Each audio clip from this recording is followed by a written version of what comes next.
Good morning, friends and colleagues. Let me start out by saying welcome and Happy New Year.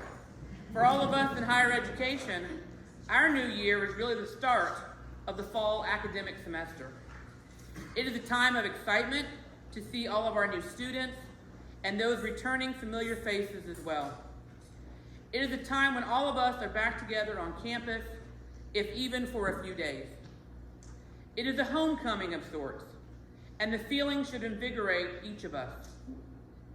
It is also especially nice that we can gather face to face after a couple of difficult years with the pandemic.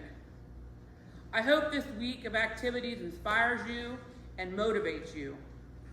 Let it be a reminder of why we love this place and why we serve our students together as a team. Let it renew your purpose and your passion. I can tell you wholeheartedly, I am very happy and proud to be a new part of the Southern State family. Thanks to all of you who have been so welcoming to me. This new academic year is particularly significant as we welcome a new president to the post, Dr. Nicole Roades.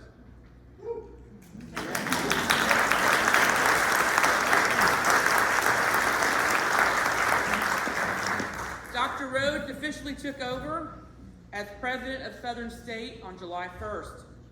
I have been delighted to work with her since I started in June. In fact, her becoming president was a big draw for me coming to work here.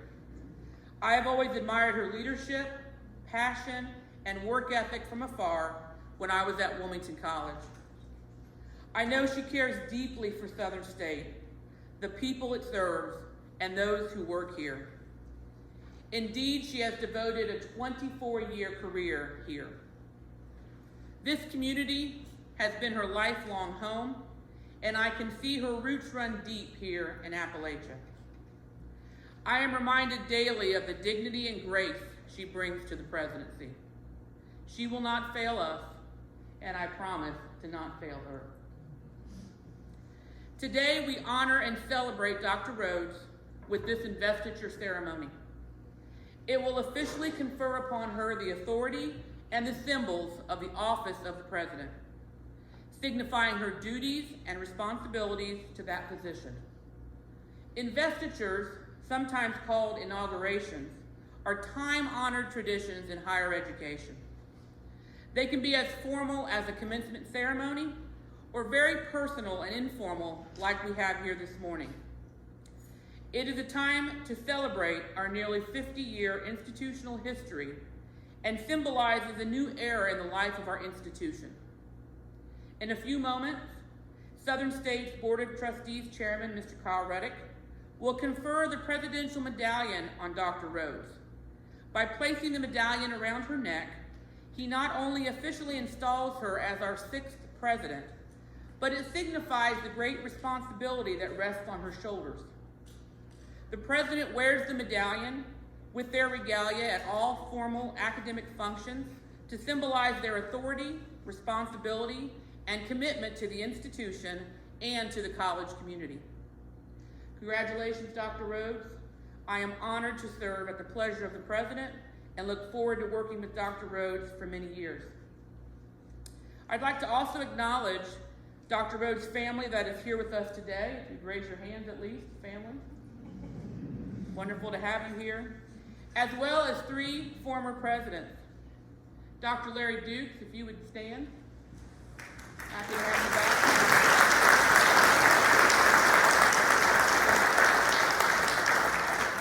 back. Dr. Sherry Stout.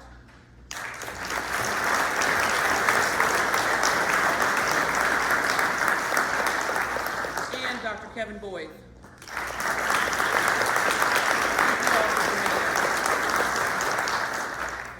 I now invite Miss Annie Rankin, Professor of English and President of Faculty Senate, to the podium for her remarks. Thank you.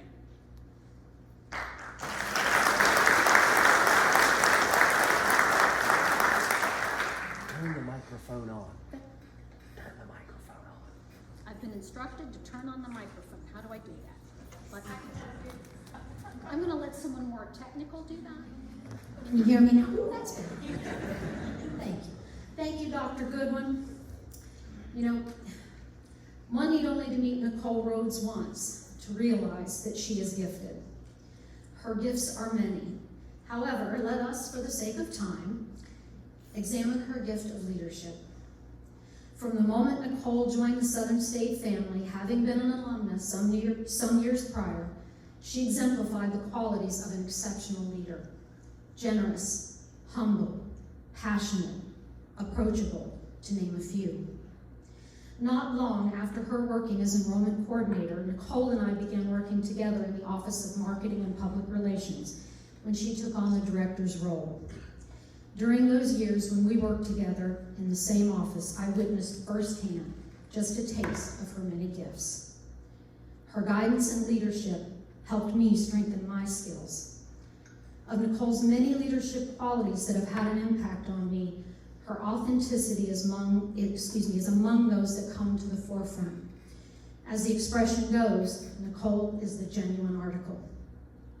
By her very example, she inspires me to grow, both professionally and personally. From public relations and marketing, Dr. Roades would lead other departments at the college: institutional advancement, student services, assessment, and most recently, academic affairs. As Dr. Roades has done for me and the other departments, she will do for this institution as a whole. Her vision, foresight, and wisdom will direct Southern State Community College into untrammeled territory. Additionally, Nicole's infectiousness will inspire and edify us as we venture into our next chapter. Often when taking the helm, leaders are asked, "Are you ready for your new role?" When considering Dr. Roades for that question, one might pose the inverse. Is the role ready for Nicole Roades? Regarding leadership, American novelist Ken Kesey writes, "You don't lead by pointing and telling people some place to go. You lead by going to that place and making a case." Friends and colleagues, may we eagerly anticipate all the places we will go under Nicole Roades' leadership. Indeed, friends, the best is yet to come. And now, Mr. Kyle Ruddick, Chair of the Board of Trustees of Southern State Community College, I present to you for installation, Dr. Nicole Roades.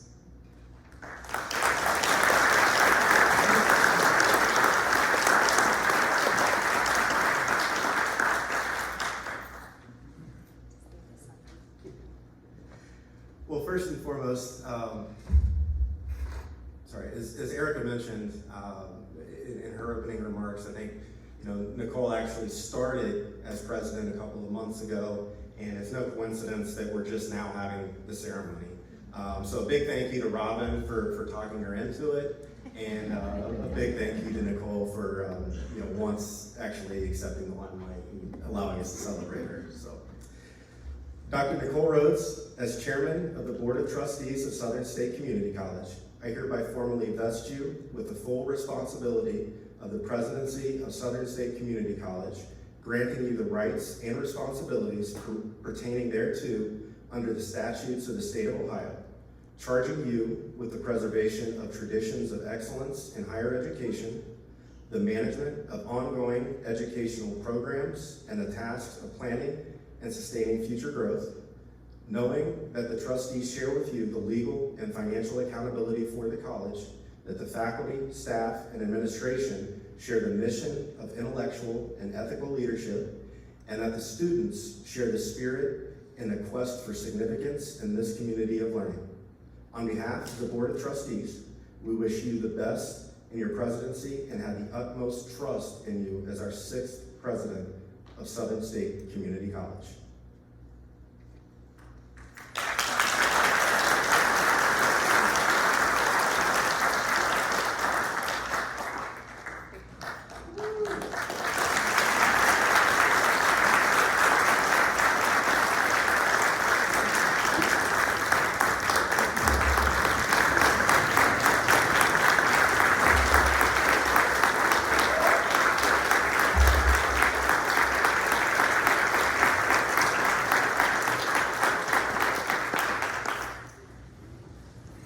thank you all.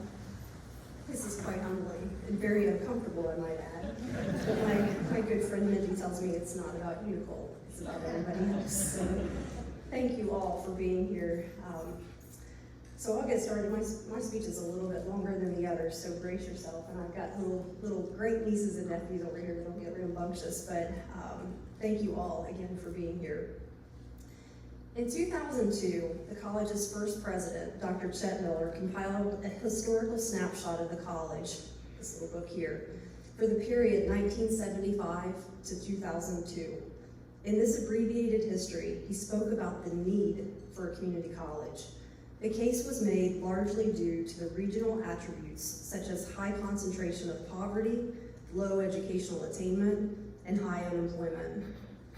Fast forward 45 years, these same indicators are those that we use today to guide our work and to pursue funding. While helpful in such pursuits, these indicators, while improving ever so slightly, are still part of our story in Southern Ohio. As a kid growing up under the guidance of a mama, who frequently reminded me of the wisdom of Eleanor Roosevelt, my mom would often say, "Nicole, no one can make you feel inferior without your permission." I knew that she was trying to thicken my skin to rise above the indicators of our region and build my confidence.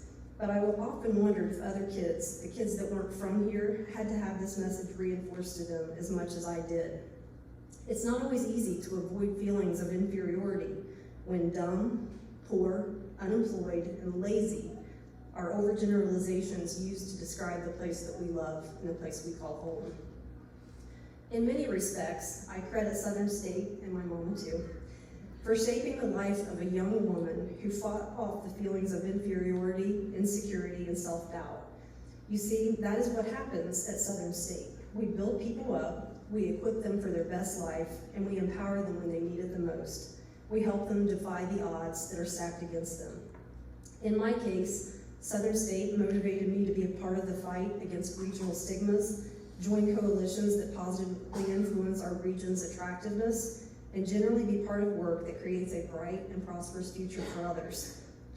I know today that these stigmas, I often held them too close to my heart and probably took them too personally, but I also recognize that they created a fire in my belly that still burns today. This emotional response, coupled with focused action, fuels my motivation to position Southern State as a major facilitator, partner, and champion in helping our students in our region prosper. As I reflect on the thoughts and ideas that may have been going through Dr. Miller's mind and those of others who were part of Southern State's inception, all I can think of is thank you. Thank you for recognizing that while the material benefits, those including reducing poverty and improving educational attainment rates, are important, it's often those other benefits, the intangible outcomes of problem solving and dealing with adversity, which equip us to defy the odds and that add the greatest value. I would also add thank you to the many faculty, staff, administrators, and former presidents who have sustained this platform so that we can continue this good work. In a few short years, we will celebrate our 50th anniversary. Undoubtedly, our journey toward this milestone will be peppered with challenges. It is unlikely that our nation will ease up on the value proposition for education, nor will they separate affordable options like Southern State from those who created this crisis to begin with. It is also unlikely that any of our students will ever return to pre-pandemic normal, as our workplace has changed just as styles and expectations for learning have changed. Our status as a rural community, while an asset through many lenses, will still feel the pinch of a critical infrastructure gap in broadband, transportation, and other essential services. Our competitiveness within the global landscape will rest heavily on new skills, new technologies, and innovation that will challenge the faint of heart. And finally, enrollment declines will be felt more intensely at small colleges, making us feel like we have a constant target on our back. Considering all of these challenges, I suggest that enhancing our relevancy through evidence-supported, value-added outcomes is our best path to the 50th anniversary and beyond. We must make it obvious that our region is better because we are in it.